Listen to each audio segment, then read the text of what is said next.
तिलिस्म ज़ादी। राव सिकंदर, यार खान और राजदेव चौहान, इनकी जोड़ी किसी ज़माने में बंदील खंड के नवाह में बेशुमार कहानियों की हामिल थी। दोनों ख़ानदान सदियों से बदील कंढी रियासत रीवा के शुमार जुनूब में रहते थे और दोनों ही ख़ानदानों में सदियों की दुश्मनी चली आ रही थी। इस दुश्मनी ने इन ख़ानदानों के लातादाद कड़ियल जवान मौत की नींद सुला दिए थे। खेत खलियान, हरे भरे बाग, राख के ढेर बनते जा रहे थे। इमारतें खंडरात बना दी गई थीं। कोई इस दुश्मनी को ख़त्म करने के लिए तैयार नहीं था और ना जाने ये सिलसिला कब तक यूं ही चलता रहता अगर इन ख़ानदानों में सिकंदर, यार खान और राजदेव ना पैदा होते। राव ख़ानदान में अगर सिकंदर जैसा 6 फीट 2 इंच का जवान पैदा हुआ तो चौहानों ने भी राजदेव को इसके मुकाबले के लिए तैयार कर दिया, जो कद-ओ-कामत और छाती की चौड़ाई में सिकंदर से किसी तरह कम नहीं था। दोनों ने एक दूसरे की सूरत नहीं देखी थी, लेकिन उन्हें ये ज़रूर मालूम था कि इनकी ज़िंदगी का मकसद क्या है। राजदेव जानता था ज़िंदगी में चाहे एक मक्खी न मारे, लेकिन इंसानी ज़िंदगी उसे ज़रूर ख़त्म करनी है, और वो है राव सिकंदर यार खान। इसी तरह सिकंदर यार खान से कहा गया था कि गाय भैंसों का गोश्त खा जाना कोई कारनामा नहीं है, उसे राजदेव का खून पीना है। फिर यूं हुआ कि ज़मींदार का बेटा, जिसकी ज़मीनों की चौड़ाई रतेवड़ा के बंजर पहाड़ी इलाकों तक चली गई थी, बंदूक लेकर आदत के मुताबिक शिकार के लिए निकल गया। रतेवड़ा के मशरकी इलाकों में शिकार खेलना शिकार की तौहीन थी, क्योंकि यहाँ चीतल, सांभर या छोटी नस्ल के हिरन पाए जाते थे।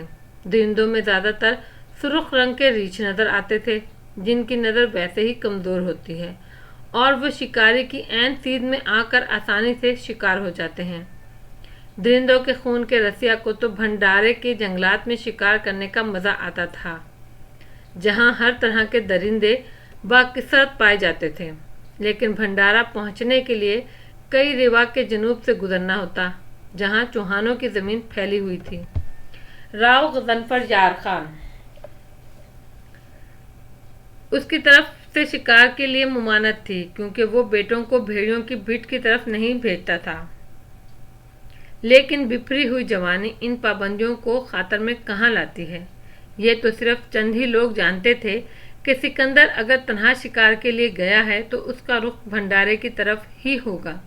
जानने वालों के मुंह इस वक्त तक बंद रहते जब तक राव सिकंदर मुस्कुराता हुआ वापस नहीं आ जाता था। सिकंदर आज फिर चौहानों की नज़र बचाकर भंडारे में घुस गया। ये जंगल बहुत दूर तक उसका जाना पहचाना था और वो जानता था कि उसका मनपसंद शिकार कहाँ मिलेगा। चुनाचा वो चीतल तालाब के किनारे पहुंच गया। दफातन उसके घोड़े ने कटौतियां बदली और किसी खतरे का इजहार किया। सिकंदर ने बंदूक संभाल ली और उसकी शिकारी आंखें चौकन्ने अंदाज में इधर उधर जायजा लेने लगीं। तभी उसकी निगाह उस चीतल पर पड़ी जो तालाब के किनारे एड़ियां रगड़ रहा था। सिकंदर होशियार हो गया। वो समझ गया था कि चीतल को किसी दरिंदे ने शिकार किया है और शायद वो उसे खा रहा था कि सिकंदर के घोड़े की आवाज़ सुनाई दी और वो वहाँ से फरार हो गया। किसी वहशी दरिंदे को अपना शिकार छोड़ना पड़े तो वो कितना खुख्वार हो जाता है, ये बात सिकंदर जानता था। अगर कोई तजर्बाकार और होशमंद शिकारी होता तो फौरन वहाँ से रफू चक्कर हो जाता। लेकिन जवानी खतरात से बेनियाज़ी का नाम है। वो घोड़े से उतरकर चीतल के करीब पहुँच गया। चीतल के आसपास खून का दरिया बह रहा था और खून आलूदा पंजों के निशानात एक सीम दूर तक चले गए थे। उसने झुककर चीतल को देखा। चीतल की एक टांग चबा ली गई थी। उसकी खोपड़ी भी तकरीबन नोच कर अलग कर दी गई थी। नरखरा बुरी तरह उधड़ा हुआ था और इस पर बराए नाम जान बाकी थी। वो कई मिनट तक बंदूक संभाले खड़ा रहा और फिर खून आलूद पंजों के निशान देखता हुआ आगे बढ़ने लगा। यह दीवानगी ही थी, लेकिन इस दीवानगी का नाम जवानी है। निशानात लंबी झाड़ियों में गुम हो गए और झाड़ियाँ ताहद्दे निगाह साकित थीं। चुनाचा वो मायूस हो गया, लेकिन फिर उसने तालाब से कुछ फासले पर डेरा डाल लिया اسے یقین تھا درندہ شکار پر ضرور واپس آئے گا اور اسی وقت اسے شکار کیا جا سکتا ہے۔ وہ انتظار کرتا رہا، وقت گزرتا رہا۔ رفتہ رفتہ شام ہوتی جا رہی تھی۔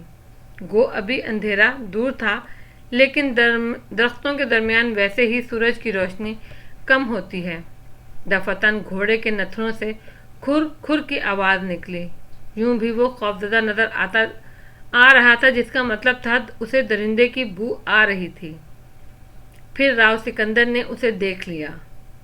وہ انتہائی قد آور چیتا تھا۔ اس کی آنکھوں میں انتہائی تیز چمک تھی اور اس کی دم تیزی سے ہل رہی تھی۔ چال میں وہ بھی چوکنا پن تھا۔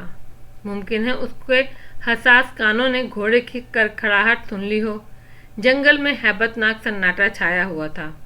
پرندے تک خاموش تھے۔ راؤ سکندر نے رائفل سنبھالی۔ فاصلہ بہت کم تھا اور اسے خطرہ تھا کہ چیتا اسے دیکھ نہ لے۔ وہ بس ایک لمحے میں فائر کرنا چاہتا تھا۔ دفعتاً پاس کے کسی درخت سے الو کی بھیانک چیخ سنائی دی۔ آواز کچھ ایسی ہولناک تھی کہ راؤ سکندر کے ساتھ چیتا بھی اچھل پڑا، لیکن راؤ سکندر کا اچھلنا بہتر نہ ہوا تھا۔ اس کی انگلی ٹریگر پر دب گئی۔ فائر کے زبردست دھماکے سے سناٹا چٹک گیا۔ اس کے ساتھ ہی چیتے کے منہ سے ہیبت ناک قراہٹ بلند ہوئی اور وہ فضا میں کئی فٹ اونچا اچھلا اور دوسرے ہی لمحے خشک پتوں پر اس کے دوڑنے کی آواز سنائی دی۔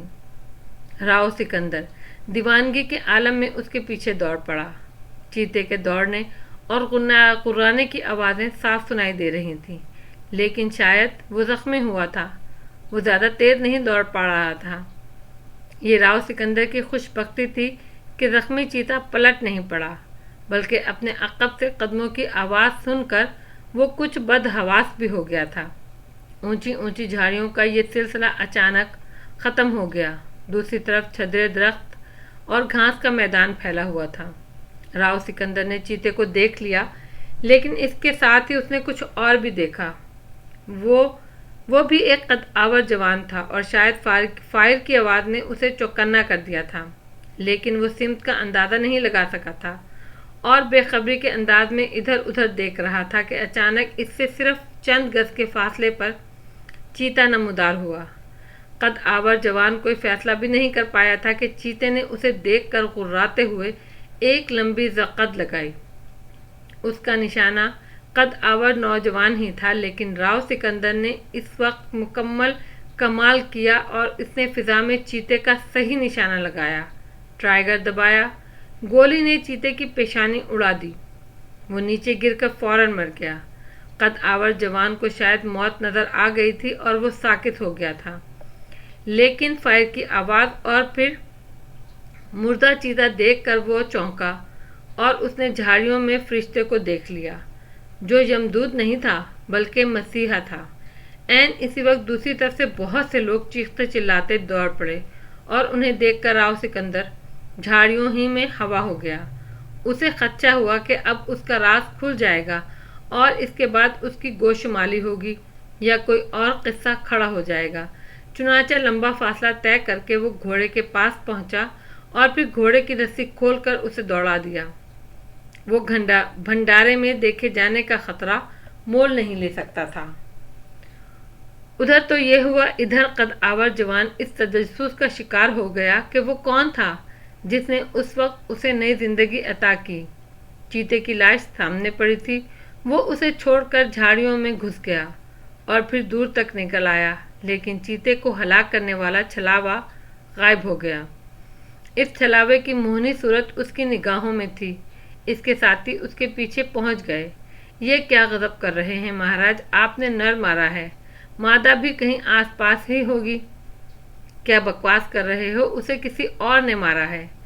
آپ ان جھاڑیوں سے تو نکل چلیں راج دیو جی، باقی سب بعد میں۔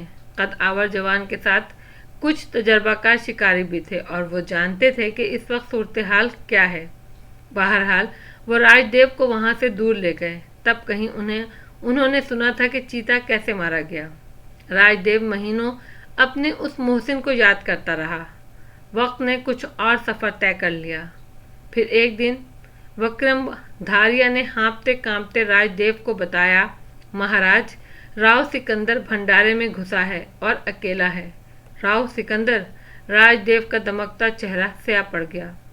उसे बचपन से राव सिकंदर से नफरत का सबक दिया गया था और उसे अपनी जिम्मेदारी याद थी। चुनाचा वो विक्रम धारिया और वीर बद्री के साथ भंडारे दौड़ पड़ा। उसकी आंखों में खून लहरा रहा था। विक्रम धारिया और वीर बद्री के सुपुर्द हांके का काम किया गया। दोनों ने लंबी लंबी घातें लगाकर बड़ी चालाकी से राव सिकंदर को राजदेव के सामने धकेल दिया। दिलेर चौहान को ये पसंद नहीं आया कि दुश्मन को ललकारे बगैर मार दे। हालांकि वो हैरान और परेशान राव सिकंदर इसके निशाने पे था। तब उसने आवाज दी, राव सिकंदर, मैं राजदेव चौहान हूँ, रुख बदल और अपने दुश्मन को देख ले। राव सिकंदर ने रुख बदल लिया और अचानक ही राजदेव के बदन ने पसीना छोड़ दिया। तनी हुई राइफल हाथ से छूटकर नीचे गिरी और ये इसकी खुशकिस्मती थी कि वो खुद भी राव सिकंदर के सामने नुमाया था, वरना गोलियां कब चलती हैं और कहाँ जाती हैं इसका फैसला तो बाद में ही होता है। राव सिकंदर ने भी उसे देख लिया था। बद्री और विक्रम मुंतज़िर थे कि अब धमाका होगा और एक बड़ा फैसला हो जाएगा, लेकिन उन्होंने दोनों को एक दूसरे की तरफ बढ़ते हुए देखा। तुम हो राव सिकंदर? राजदेव के मुंह से निकला। और तुमने अभी बताया कि तुम राजदेव हो? राव मुस्कुराकर बोला। हाँ, हम दोनों एक दूसरे के दुश्मन हैं, राजदेव ने कहा, मगर तुमने दुश्मनी नहीं निभाई। दुश्मनी नहीं निभाई मगर दोस्ती निभाऊंगा। हाथ मिलाओ। मिलाओगे? राजदेव ने हाथ बढ़ाते हुए कहा और दो शेरों के मजबूत पंजे एक दूसरे से मिल गए। मुझे पहचान लिया तुमने? राजदेव बोला। हाँ, मगर जाना आज है। आओ, भंडारे में आए हो तो मेरे घर चलो, राजदेव ने कहा। जिस एतमाद से उसने ये पेशकश की थी, इसी एतमाद से कबूल भी कर ली गई। फिर ये जोड़ी घोड़ों पर सवार बस्ती में दाखिल हुई तो नजरें झुक गईं, लेकिन जयदेव चौहान की आंखों में खून उतर आया। राव गजनफर का बेटा हमारी बस्ती में आया है? ये वही है पिताजी जिसने उस दिन चीते के वार से मुझे बचाया था। मेरी गोली इस पर न चल सकी, सो इसे आपके हाथों मरवाने ले आया, राजदेव ने कहा। और जयदेव का चेहरा बदल गया। उसकी बड़ी बड़ी खूनी आंखें राव सिकंदर पर जम गईं और फिर वो मुज़महिल लहजे में बोला, मेहमान को इज्जत से अंदर ले आओ। फिर जब फलों के टोकरे, मिठाइयाँ और दीगर सौगात लेकर जयदेव अपने बेटे और दुश्मन के बेटे के पास चला आया तो उसकी धर्मपत्नी ने कहा, दुश्मन की कछार में जा रहे हो, क्या ये अच्छा होगा? हम ही चौहान नहीं जानकी, वो भी मुसलमान हैं। जयदेव चौहान की आमद की खबर कहाँ छुपी रह सकती थी। राव गजनफर आग बगोला होकर बाहर निकल आया और ये सब कुछ देखकर हैरान रह गया। समय रीत बदलने पर तुल गया है राव जी। ये दो दुश्मन तो दोस्त बन गए हैं। हमें क्या करना चाहिए? क्या चाहते हो चौहान? ये सब कुछ तुम्हारे कदमों में रख कर दोस्ती की भीख मांगना चाहता हूँ। इन दोनों के जीवन की भीख मांगना चाहता हूँ। दोगे ये भीख मुझे? मैं अपनी तरफ से दुश्मनी खत्म करता हूँ। मेरा और मेरे बेटे का सीना तुम्हारी गोलियों के लिए खुला है। राव गजनफर मुसलमान है जयदेव, उसने तुम्हारी बड़ाई मान ली। तुम बड़े हो। हमारे मजहब में बड़ा वो होता है जो इंसानियत के नाम पर झुक जाए। तुमने हम पर फतह हासिल कर ली है। जीत तुम्हारी हुई, हम हार गए। हम इतना बड़ा काम ना कर सके। तब शुमाल और जुनूब मिल गए। एक नया दौर शुरू हो गया। राजदेव और राव सिकंदर की जोड़ी बड़ी मशहूर हुई। दोनों के शौक एक जैसे, दोनों के मिजाज एक जैसे। चुनाचा जंगलों पर तबाही आ गई। लातादाद खूनी दरिंदे हलाक हो गए। राजदेव नवादरात का दीवाना था और सिकंदर मुहिम जोई का। हिंदुस्तान भर के जंगल छान मारे गए। बड़ी बड़ी नायाब चीज़ें हासिल की गईं। नवादरात राजदेव की मिल्कियत होते थे और जानवरों की खालें सिकंदर की। आसपास के इलाकों पर भी धावे बोले जाने लगे। फिर जयदेव ने राजदेव की सगाई कर दी और उससे कहा कि अब आवारागर्दी छोड़कर ज़मीनें संभाले। ये मुश्किल काम था लेकिन करना पड़ा। पिता का हुक्म था। सगाई हुई तो फिर शादी भी करनी पड़ी। इस तजर्बे से रोशनास होकर राजदेव ने सिकंदर से कहा, वो भी शादी कर ले। दोस्त का कहा रद्द करने का क्या सवाल। सिकंदर की भी शादी हो गई और हालात किसी कदर बदलने लगे। राव गजनफर बीमार हो गया और कुछ ऐसा बीमार हुआ उसे इलाज के लिए दिल्ली ले जाना पड़ा। वहाँ की आबो हवा गजनफर को रास आ गई और इसने रीवा से मुंतकिल होकर दिल्ली में सकूनत इख्तियार कर ली। रीवा की ज़मीनें फरोख्त कर दी गईं और दिल्ली में कारोबार का आगाज़ हो गया। बाप के साथ राव सिकंदर को भी दिल्ली चले जाना पड़ा। अब तो बीवी भी साथ थी। राजदेव को सिकंदर के बिछड़ जाने का बहुत अफसोस हुआ था, लेकिन वक्त के साथ साथ हालात बदलते ही रहे और बदलते हुए हालात को कबूल करना पड़ा। हाँ, जब भी दोस्तों को मौका मिलता मिल बैठते थे और ये मिल बैठना यूं ही नहीं होता था, कोई प्रोग्राम बन ही जाता था। दोनों कहीं दूर निकल जाते और इसके बाद भूल जाते कि इनकी ज़िंदगी का कोई और मकसद भी है। इन मुहिम्मात के दौरान बारहा ख़तरनाक हालात भी पेश आए। मौत अगर ज़िंदगी के साथ साथ सफ़र ना करे तो ज़िंदगी से मोहब्बत का एहसास कभी ना हो। यही होता था। दोनों को मौत की आंखों में आंखें डालकर मुस्कुराने में लुत्फ आता था। राजदेव की खासी दिलचस्पी कदीम और नादर अशिया से थी तो सिकंदर वहशी दरिंदों का शिकार का रसिया था। दोनों एक दूसरे के शौक़ से दिलचस्पी रखते थे। इन दिनों वो 112 गोवांडा के जंगलात में निकल आए थे, जिनकी पुरस्रार दास्तानें ऐसी मुहिम्मात के शौकीनों के लिए बड़ी दिलकश थीं। ये जंगलात चूँकि इंतहाई दुश्वार गुजार थे, आम हालात की मुहिम जो इस तरफ आते हुए घबराते थे। कुछ इंतहा पसंदों ने इस तरफ का रुख भी किया हुआ था तो इब्तदाई मुश्किलात से घबरा कर लौट गए थे और गवांडा के जंगलात की दास्तानें महदूद थीं। इन जंगलात का तस्करा राजदेव ने इस वक्त किया था जब राव सिकंदर वक्त निकाल कर राजदेव से मिलने रीवा पहुंचा था। तुमने अपने आने की खबर नहीं दी थी सिकंदर। राजदेव ने सिकंदर को देखकर खुशी से बेकाबू होते हुए कहा। बहुत दिन से पर तोल रहा था, जो ही मौका मिला भाग निकला। यूं लगता है जैसे तुम्हारी बात मानकर गलती कर बैठा हूँ। सिकंदर मुस्कुराकर बोला। कौन सी बात? शादी वाली। ओह, सतूत भाभी तो देवी हैं, इनके बारे में किसी बात पर यकीन, गलत बात पर यकीन नहीं कर सकता मैं। राजदेव ने कहा। तुम्हारी देवियां बीवी बनकर शोहर के पैरों में बेड़ियां डालने की शौकीन होती हैं। हमारी बेगम भी जहेज में एक जंजीर साथ लाई हैं, जिसे वह हर वक्त हमारे पैरों में डाल देना चाहती हैं। राव सिकंदर ने गहरी सांस लेकर कहा और राजदेव मुस्कुराने लगा।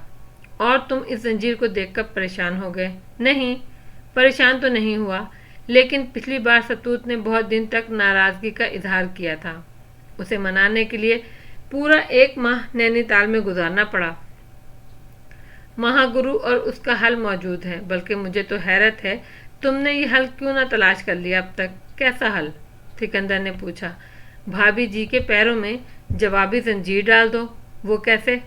एक बच्चा हंसता मुस्कुराता, औरत के जीवन की सबसे बड़ी ख्वाहिश। बस ये तोहफा उसे दे दो, इसके बाद वो किसी और तोहफे की फरमाइश नहीं करेगी और ना ही हमारे कामों में दखल देगी। मैंने पार्वती से कहा कि कुछ दिन के लिए मैके चली जाए। फौरन तैयार हो गई, हालांकि पहले मुझे 1 दिन के लिए छोड़ना पसंद नहीं करती थी। ओह, तो क्या? हाँ, गुरु अपने पास हर मुश्किल का हल मौजूद है। मानो मुझे गुरु। मुबारक हो राजदेव, तुझे तो बहुत ही खुशी हुई, मगर यार यह मामला उल्टा हो जाने का खतरा है। क्या मतलब? बीवी के पैरों की जंजीर अपने ही गले पड़ जाएगी। खूबसूरत बच्चे मेरी बड़ी कमजोरी हैं। अगर ऐसा हो गया तो मैं भी कहीं ना जकड़ा जाऊं। गई भैंस पानी में, फिर तो कुछ और सोचना पड़ेगा। वैसे क्या इरादा है? बहुत अच्छा किया, अगर तुम ना आते तो मैं खुद तुम्हें बुला भेजता। ये बताओ, तुमने 112 गवांडा के बारे में कुछ सुना है? रिवायात का जंगल, जिसकी पूरी तफसील आज तक मालूम नहीं हो सकी। राव सिकंदर ने कहा। इसकी वजह है राव सिकंदर और राजदेव के कदम जो उस जंगल में अभी तक नहीं दाखिल हुए। मैंने इस बारे में बहुत सी मालूमात जमा कर ली हैं। क्या? सिकंदर ने पूछा और जवाब में राजदेव ने उसे बहुत सी कहानियां सुना दी। उसने कहा, दरियाए गवांडा के साथ की आबादियों में डाके बहुत पड़ते हैं। डाकू किश्तियों के जरिए दरिया में सफ़र करके आते हैं, किनारे किनारे की बस्तियों में लूट मार करते हैं और फिर किश्तियों में वापस जाकर गवांडा के जंगलात में जा छुपते हैं। पुलिस ने कई बार उधर कोशिश की, घने जंगलों में ज़्यादा दूर तक नहीं जा सकी। दरियाई रास्ते भी बेहद ख़तरनाक हैं। इसके अलावा अंदरूनी इलाकों में बहुत से जंगली कबीले आबाद हैं जिनके बारे में लातादाद कहानियाँ सुनी गई हैं। वो बैरूनी दुनिया के लोगों को पसंद नहीं करते। यही वजह है पुलिस वहाँ कोई बड़ी कार्रवाई नहीं कर सकी। हमें वहाँ जाना है। अफसोस ये है कि अब तक वहाँ क्यों नहीं गए। पिताजी को कानों कान खबर न होने पाए, वरना थाने में बंद करवा देंगे। इसमें तो हम माहिर हैं। भंडारे को अपना घर बना रखा था और किसी को कानों कान खबर न हुई। राव ने हंसकर कहा। बस फिर खामोशी से खसूसी तैयारियां की गईं। रेल का तवील सफ़र तय किया गया। बसों का सफ़र हुआ और बिला आखिर वो दोनों रतुआ पहुंच गए। दरियाई गवांडा रतुंदा के गिर्द हंसली बनकर गुजरता था। रतुंदा पसमानदा होने के बावजूद कुदरती हुस्न से माला माल था। खुशनुमा मनाजिर से आरास्ता सब्ज और शादाब आबादी जो ज़्यादा से ज़्यादा 400 मकानात पर मुश्तमिल थी। आमदनी के ज़राए ना होने के बराबर थे। बस खेती बाड़ी पर ही गुजारा होता था। जंगली फूलों की बहुतायत थी और ऐसे ऐसे फूल थे जो पूरे हिंदुस्तान में कहीं नहीं पाए जाते थे। हो सकता है इनमें कुछ फल लजीज भी हों, लेकिन रतुंदा वालों के पास इन्हें दूसरे शहर भेजने के वसाइल न थे, इसीलिए वो वहीं तक महदूद थे। अलबत्ता वो यहाँ के लोगों की ग़िज़ाई ज़रूरियात ज़रूर पूरी करते थे। यहाँ उन्हें सरातू मिला जो एक 20-22 साला नौजवान था। सुनहरी रंगत का मालिक, इंतहाई तवाना गो पस्त कामत था, लेकिन बदन फौलाद का बना हुआ लगता था। उसने टूटे फूटे लहजे में कहा, आम शर्वंट सर, हमारा फादर अंग्रेज का शर्वंट। आप बोलो, हम आपका शर्वंट। हमारे साथ जंगल में चलोगे? अवश्य चलेगा। हम शिकारी, सिर्फ शिकारी हो या कुछ और काम भी जानते हो? हम कुक सर, सब काम करेगा। तो फिर तुम हमारे साथ चलेगा। शर्मीले जवान ने मुआवजे की कोई बात नहीं की, लेकिन इसके अहले खाना को चंद जोड़े कपड़े और थोड़ी सी करेंसी दी गई तो वो शादी मर्ग किसी कैफियत का शिकार हो गए। उन्हें यकीन नहीं आता था ये सब कुछ उनके लिए है। सरातू तो खामोशी से ये सब कुछ देखता रहा। वैसे भी कुदरती हसीन बस्ती में रहने वाले कुदरती हुस्न से माला माल थे, लेकिन दुनियावी तौर पर उनके पास कुछ नहीं था। लिबास की शक्ल में इनके बदन पर धज्जियाँ नज़र आती थीं। नस्वानियत की दौलत से माला माल नौजवान लड़कियाँ अमूमन दरख्तों की छालों और चौड़े पत्तों के लिबास में मलबूस नज़र आती थीं, लेकिन वो ज़ेवर हया से आरास्ता थीं और इनमें किसी की आंख में बेबाकी नज़र नहीं आती थी। वो शर्मीली और नज़रें झुकाकर चलने की आदी थी कि हवस की निगाह खुद ही शर्मिंदा हो जाए। चुनाचा सरातू के साथ 112 गवांडा के जंगलात का सफ़र शुरू हो गया और इस सफ़र का आगाज़ ही दिलनशीन था। सुबह सूरज निकलने और इसके कदम इन जंगलात में दाखिल होने तक वो जो ही उन्होंने जंगल में कदम रखा, बारिश शुरू हो गई। सफ़र शुरू करने से कबल सरातू को एक जोड़ा कपड़े दिए गए जो मोटे कपड़े की एक पतलून और शर्ट पर मुश्तमिल थे।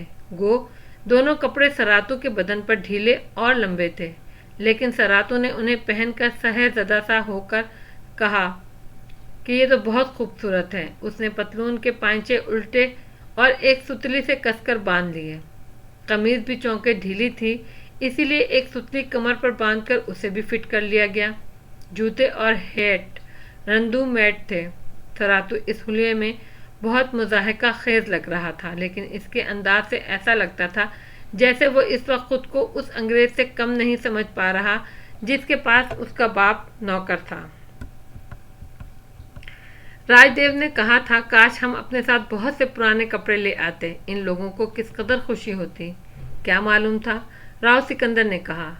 जंगल थोड़ा ही दूर चलकर घना हो गया, इसीलिए यहाँ बारिश की शिद्दत का एहसास नहीं हो रहा था, लेकिन जब वो किसी ऐसी जगह पहुँचते जहाँ दरख्त छिद्रे होते तो यूँ लगता जैसे आसमान के सूते खुल गए हों। पानी धारों की शक्ल में गिरता नजर आता। ये बारिश परेशान कुन हो सकती है, राजदेव ने कहा। क्यों? इलाका अजनबी हैं, कौन जाने आगे क्या है। राजदेव बोला, आगे क्या है ये देखने के लिए ही तो हम इन इलाकों में दाखिल हो रहे हैं, वरना इधर आने की क्या ज़रूरत थी। राव सिकंदर ने बेखौफी से कहा, اور راجدیو خاموش ہو گیا۔ گہرے سیاہ بادلوں کی وجہ سے دن کی روشنی بھی رات کے اندھیرے میں تبدیل ہو گئی تھی، لیکن یہ اندھیرا اتنا نہ تھا کہ بینائی متاثر ہوتی۔ وہ اس دن کے سفر میں دور تک نکل جانا چاہتے تھے۔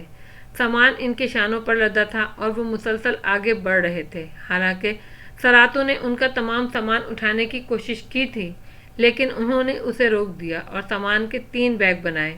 یہ بیگ بے حد وزنی تھے، لیکن کچھ دور چل کر انہوں نے محسوس کر لیا تھا کہ سراتو اس معاملے میں ان سے کہیں زیادہ مضبوط ہے۔ جنگل کا حسن ان کے سامنے آیا تھا۔ بارش کی وجہ سے جانوروں میں افراتفری پھیلی ہوئی تھی اور وہ ادھر سے ادھر بھاگتے پھر رہے تھے۔ راستے میں راؤ نے کہا، کوئی فرق محسوس کر رہے ہو دیو؟ ہاں نمایاں، اس کی ابتدا ہی شاندار ہے۔ اندازہ ہوتا ہے کہ آگے کے مناظر زیادہ دلچسپ ہوں گے۔ یاد ہے ایک بار ہم ہمالیہ کی ترائیوں کے علاقے بندرا ماسی گئے تھے۔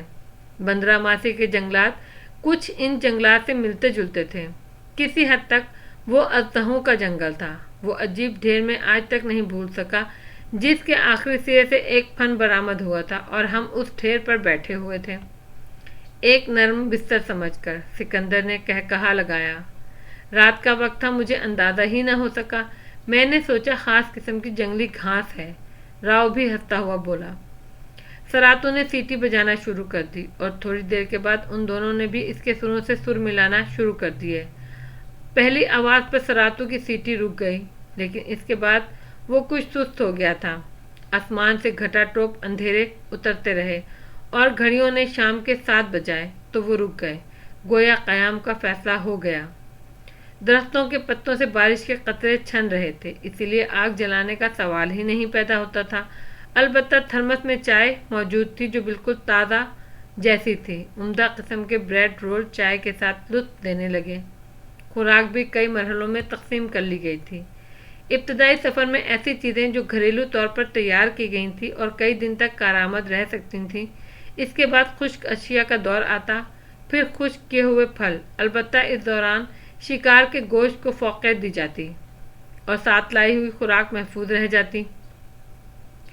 ابتدا میں راج دیو نے گوشت سے پرہیز کیا تھا، لیکن یہ بہت پرانی بات تھی۔ ایک بار اس نے انتہائی بھوک کے عالم میں آنکھیں بند کر کے بھنا ہوا گوشت کھایا اور تھوڑا سا کھانے کے بعد آنکھیں کھول لیں۔ تیری ایسی کہ تیسی سکندر، تو نے پہلے مجھے یہ کیوں نہ کھلایا؟ یہ تو بہت ہی عمدہ ہے۔ تمہارے دھرم میں یہ نہیں کھاتے، اس لیے میں نے مجبور نہیں کیا، مگر یار یہ تو بہت ہی مزیدار ہے۔ تو پھر شروع کر دے۔ شروع کر دیا، اب تو یہی چلے گا۔ پیٹ کا دوزخ بھرا تو آرام کی سوجی۔ راج دیو نے سراتو سے کہا، سراتو تم رات کو کس وقت تک جاگ سکتے ہو؟ سارا ٹائم جگے گا سر، آپ لوگ آرام کرو، سو جاؤ۔ اور کل صبح کیا ہوگا؟ آگے مارچ کرے گا۔ سو گے نہیں، کل سو جائے گا۔ آج آپ لوگ سو جاؤ۔ ہاں، تاکہ تمہارا کام آج ہی ہو جائے اور تمہیں زیادہ دور سے اپنی بستی واپس نہ جانا پڑے۔ راج دیو دانستہ بڑبڑایا، لیکن سکندر نے اس کے الفاظ سن لیے۔ کیا مطلب؟ وہ بھی آہستہ سے بولا، بھائی اس امکان کو نظر انداز نہیں کیا جا سکتا کہ مسٹر سراتو ہمیں اطمینان سے سلا دیں اور ہماری نیند گہری ہو جائے تو خود اطمینان سے ہمارا سامان لے کر رفو چکر ہو جائیں۔ ابھی تو ان پہ اعتبار کرنے میں وقت لگے گا۔ اوہ، ایسا لگتا تو نہیں ہے، تاہم تمہارا کہنا بھی درست ہے۔ تو پھر کیا کیا جائے؟ وہی جو آج تک کرتے رہے ہیں، سوتا جاگتا رہا جائے۔ آج تو بارش نے زیادہ دور نہیں آنے دیا، کل سفر زیادہ کریں گے اور پھر کوئی پسندیدہ پناہ گاہ نظر آئی تو قیام کریں گے۔ پھر یوں کرتے ہیں کہ ابتدائی چند گھنٹے آرام کر لیں اور پھر دوسرے پہر میں جاگ اٹھوں گا اور پھر مسٹر سراتو کو سلا دیں گے۔ ویسے بھی یہ بارش پورے طور سونے تو دے گی نہیں۔ سراتو کو بندوق دے دی گئی اور وہ مستعد ہو گیا۔ دونوں آرام کرنے لگے۔ بارش کے جل ترنگ کے ساتھ مختلف آوازیں سنائی دے رہی تھیں۔